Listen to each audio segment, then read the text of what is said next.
देखिए ये बात अभी कंफर्म हो चुकी है कि इसराइल जब भी गाजा के ऊपर अटैक करेगा, यानी कि आप करने वाला है अटैक गाजा के ऊपर, तब वो है ना, तब जो इसराइल है ना गाजा को, यानी पूरे गाजा स्ट्रिप को कैप्चर करने वाला है। यानी इसराइल फिलिस्तीन के और एक हिस्से के ऊपर फिर से कब्जा करने वाला है, ये बात कंफर्म हो चुकी है। और इसलिए इसराइल ने तीनों ओर से गाजा को घेर दिया है। समंदर की ओर से नेवी तैनात कर दी है, जमीन के ऊपर आर्मी तैनात कर दी है, और हवा में एयरफोर्स तैनात कर दी है। और इसलिए अभी गाजा के अंदर के जो हमास के आतंकवादी है ना, वो बाहर न जा सके भाग के, इसलिए वो पूरी इतनी तैयारी कर चुका है इसराइल।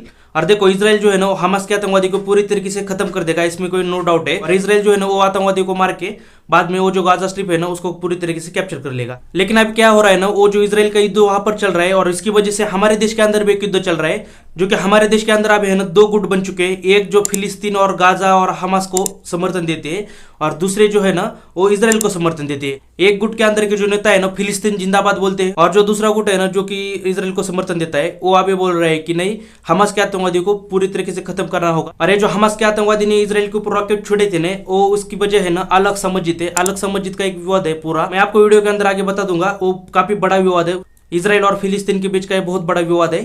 और फिलिस्तीन के अंदर है ना दो गुट है, एक फतेह और एक है हमास, जो है ना ये दोनों एक दूसरे का कभी चेहरा भी देखना पसंद नहीं करते। ये दोनों एक दूसरे के सामने भी कभी आना पसंद नहीं करते, लेकिन फिर भी वो दोनों साथ में आके कंधे से कंधा मिला के खड़े हैं इसराइल के अगेंस्ट में, और बोलते हैं अगर दम है इसराइल के अंदर तो आके गाजा के अंदर दिखाओ, बाद में हम दिखाते हैं आपके साथ क्या करेंगे। एक्चुअली क्या किया था ये जो आतंकवादी है ना हमास संगठन, उन्होंने क्या किया था मैं आपको शॉर्ट में बता देता हूँ। 7 अक्टूबर को सुबह 6:30 बजे यानी शनिवार को उन्होंने है ना लगभग 5000 रॉकेट इसराइल के ऊपर छोड़ दिए, जिसके कारण है ना इसराइल के अंदर लगभग हजारों लोगों की जान चली गई। वहीं पर जब वो सो रहे थे इसराइल के नागरिक, उसी टाइम सुबह 6:30 बजे उन्होंने रॉकेट छोड़ दिए थे। और ये जो हमास ने रॉकेट छोड़े थे वो लगभग 15 से 20 मिनट का पूरा खेल था, यानी 15 से 20 मिनट के अंदर 5000 रॉकेट आ गए। और इसराइल के बाउंड्री के ऊपर है ना आयरन डोम करके एक सिस्टम लगा हुआ है। ये जो सिस्टम है ना आयरन डोम, जिसका लोहा है ना इसराइल पूरी दुनिया के अंदर मानता है कि देखो हमारा आयरन डोम है ना पूरी दुनिया के अंदर सबसे ज्यादा पावरफुल और ताकतवर है, वो किसी भी आने वाले रॉकेट को इजी हवा में मार के गिरा सकता है। लेकिन ये जो आयरन डोम है ना, वो वही कि वही उसका आयरन डोम फेल हो गया, और हजारों नागरिक इसराइल के मर के खत्म हो गए, ऑन स्पॉट खत्म हो गए। लेकिन ये जो हमास के आतंकवादी है ना, वो यहीं पर नहीं रुके। उन्होंने क्या किया, उन्होंने जो गाजा पट्टी के बाजू में इसराइल का जो बॉर्डर है ना, उस बॉर्डर को उन्होंने है ना वो बॉर्डर तोड़ के वहां से है ना कुछ आतंकवादी व्हीकल लेके अंदर चले गए इसराइल के, और कुछ आतंकवादी बाइक लेके अंदर चले गए, और कुछ आतंकवादी है ना पैराग्लाइडिंग करके अंदर चले गए। और जो इसराइल के वो जो बॉर्डर के पास जितने भी गांव है ना, उन बॉर्डर के गांवों के पास जाके वो जो लोग होते हैं वहां के, उन लोगों के ऊपर वो गोलियों से अटैक करते हैं, बम फेंकते हैं। और यही नहीं, उन्होंने उसके खुद वीडियो बनाए, और खुद वीडियो बना के वो पूरी तरीके से अपलोड भी किए उन्होंने ऑफिशियली, जो अभी आप स्क्रीन के ऊपर उनके फोटो देख रहे हैं। और यही नहीं, ये जो फिलिस्तीन के हमास के आतंकवादी है ना, वो क्या करते हैं, ये जो इसराइल के पास वाले जितने भी गांव है ना, वो वहां के जो नागरिक होते हैं ना, उन नागरिकों को वहां से बंधक बना के अपने साथ लेके आते हैं। और उन्होंने छोटे बच्चों को तक नहीं छोड़ा। वो जो अभी फोटो देख रहे हैं ना, वो एग्जैक्टली है ना, उन्होंने इसका वीडियो बना के ऑफिशियली अपलोड कर दिया है। इन्होंने छोटे बच्चों को तक नहीं छोड़ा।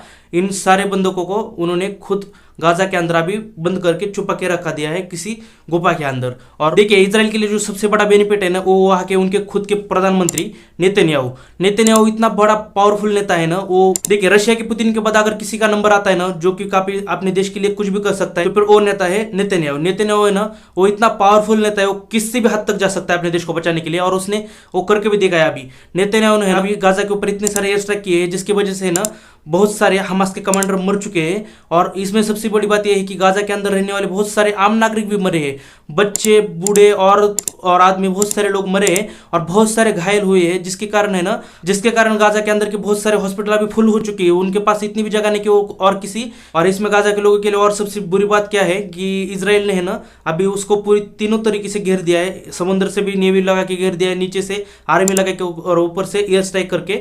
तो फिर है ना गाजा के अंदर आने वाला जितना भी कुछ राशन है, पानी है, पेट्रोल है और दवाइयाँ, और ये जो गाजा के अंदर आने वाली दवाइयाँ है, इन सबको इसराइल ने रोक दिया है, जिसके कारण है ना गाजा के अंदर के जो लोग है ना वो पूरी तरीके से निराश हो चुके हैं, और उन्होंने वहां पर रहने की है ना उम्मीद छोड़ दी है। और लगभग है ना 12 लाख के आसपास लोग है ना गाजा के अंदर से अब गाजा छोड़ के निकल चुके हैं। यानी पूरा गाजा स्ट्रिप जो है ना उसकी पूरी पॉपुलेशन है 22 लाख के आसपास, 22 से 30 लाख, और उसमें से आधी पॉपुलेशन 12 लाख के आसपास पॉपुलेशन है ना वो पलायन करके निकल चुकी है, इजिप्ट की ओर निकल चुकी है, जो इजिप्ट और गाजा का बॉर्डर है उस तरफ। और इसीलिए यूएन यानी यूनाइटेड नेशन, उन्होंने इसराइल को चेतावनी दी है। उन्होंने कहा है कि इसराइल जो है ना इंटरनेशनल ह्यूमैनिटेरियन लॉ का उल्लंघन ना करे, अगर वो करता है तो हम उसके ऊपर यानी इसराइल के ऊपर स्ट्रिक्ट एक्शन लेंगे, ऐसा करके इसराइल को उन्होंने वार्निंग दी है। और देखिए जो इसराइल के ऊपर अटैक हुआ है ना, वो ऐसा नहीं कि पहली बार अटैक हुआ है, इससे पहले भी इसराइल के ऊपर बहुत सारे अटैक हुए, जैसे कि सबसे बड़ा अटैक 1967 के अंदर हुआ था,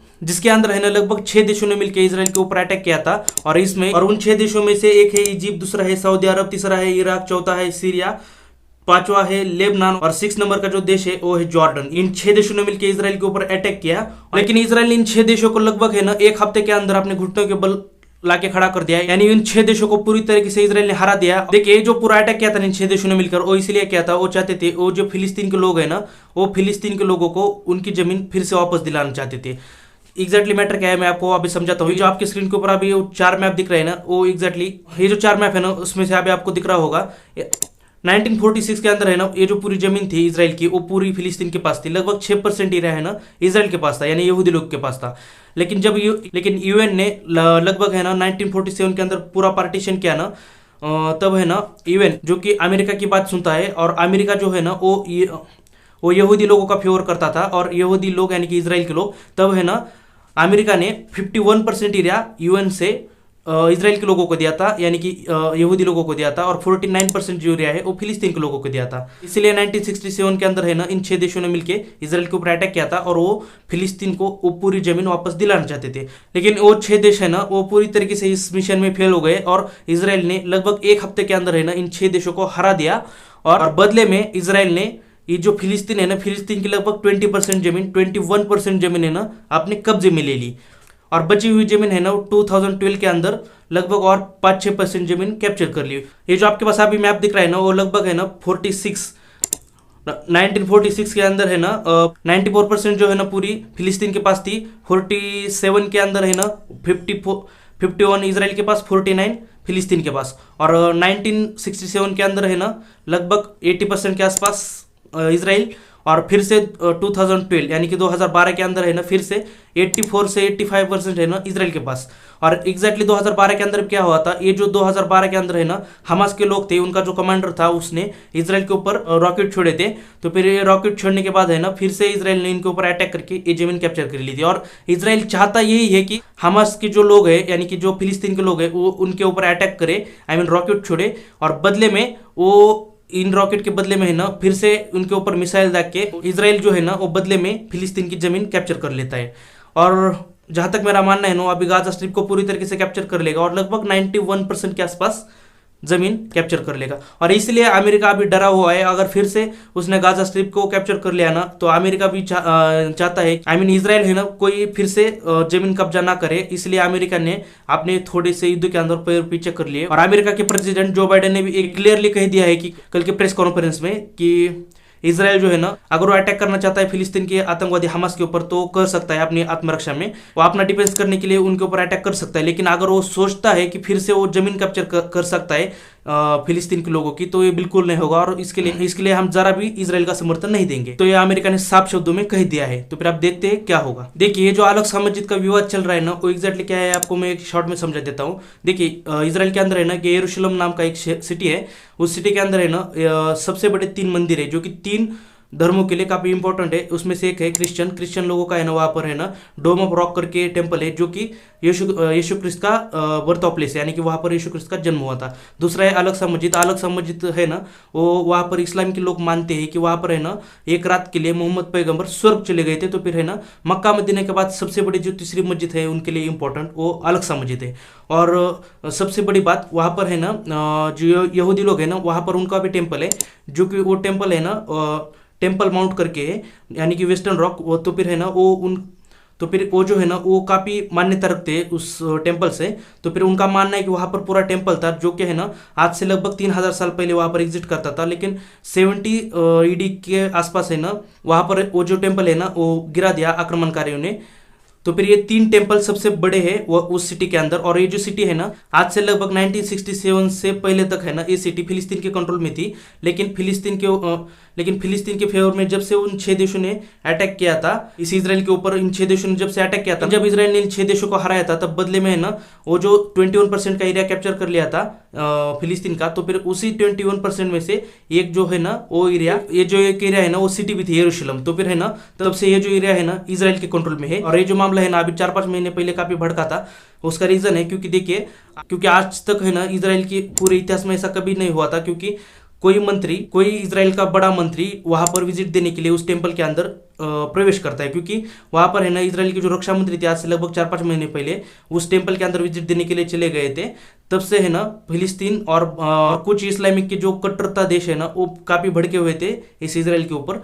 तब से है ना ये मामला काफी भड़का हुआ था, और तब से फिलिस्तीन के अंदर से है ना वो गाजा से वो कुछ हम ये जो हमास के आतंकवादी है ना वो रॉकेट छोड़ रहे थे इजराइल के ऊपर, और तब से ये मामला काफी भड़का हुआ था। और फाइनली उन्होंने 7 तारीख को ये इजराइल के ऊपर फिर से काफी बड़ा अटैक किया, और रिजल्ट आपके सामने अभी ये जो युद्ध चल रहा है। देखिए ये जो अभी के टाइम के अंदर फिलिस्तीन के अंदर 2 सबसे बड़ी पार्टियां है ना, एक फतेह है और दूसरी है हमास। ये हमास और फतेह एक दूसरे की इतनी बड़ी कट्टर विरोधक है ना, वो कभी एक दूसरे के सामने आना भी पसंद नहीं करती, लेकिन फिर भी जब से इजराइल ने फिलिस्तीन के ऊपर अटैक किया है ना तब से ये दोनों साथ में आके खड़े हुए, और ये दोनों साथ में आके बोलते हैं इजराइल को, अगर फिलिस्तीन की 1 इंच भी अगर जमीन वो कैप्चर करता है इजराइल, तो हम इजरायली लोगों का खात्मा कर देंगे और इजराइल को खत्म कर देंगे और यहूदी लोगों को पूरी तरीके से मिटा देंगे। ये इनका बयान है। लेकिन सबसे बड़ी बात, ये दोनों साथ में क्यों आए और इन दोनों का विरोध क्या है मैं आपको बता देता हूं। देखिए इसकी शुरुआत है ना 2004 से हुई थी, जब यासिर अराफात की मौत हुई थी। यासिर अराफात ये जो है ना फतेह पार्टी का सबसे बड़ा सुप्रीम लीडर है, जो कि 20 साल तक प्रेसिडेंट रहा था, फिलिस्तीन का प्रेसिडेंट रहा था यासिर अराफात।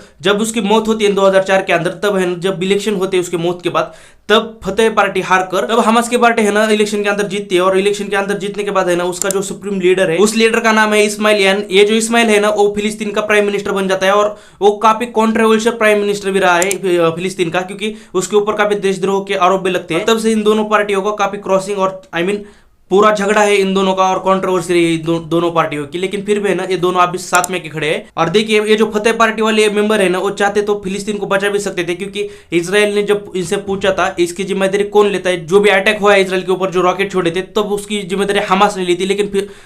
लेकिन फतेह पार्टी का जो अभी प्राइम मिनिस्टर है ना मोहम्मद अब्बास ने डायरेक्टली इजराइल से कहा, देखिए अगर आप फिलिस्तीन के ऊपर अटैक करते हैं या फिर उसका फिर से कुछ कैप्चर करने का सोचते हैं तो हम आपको खत्म कर देंगे। तो ऐसा डायरेक्टली वो बोल देते हैं। इसकी वजह से ना इजराइल इसके ऊपर अटैक करते थे। इसकी वजह से फिलिस्तीन के ऊपर इजराइल ने अटैक किया। लेकिन मुझे एक बात बोलनी है, देखिए ये जो अभी फिलिस्तीन का प्रेसिडेंट है मोहम्मद अब्बास, अगर वो सीधा डायरेक्टली बोल देता है इसकी जिम्मेदारी हमास ले ली है, और हमास का और फिलिस्तीन का कोई भी संपर्क नहीं है, इन दोनों का कोई भी एक दूसरे से कनेक्शन नहीं है, और आप चाहे तो हमास को खत्म कर दीजिए लेकिन फिलिस्तीन को कुछ मत कर दीजिए। अगर इतना भी बोलता तब भी है ना फिलिस्तीन को इजराइल उतना तो अटैक नहीं करता जितना कि अभी हो रहा है।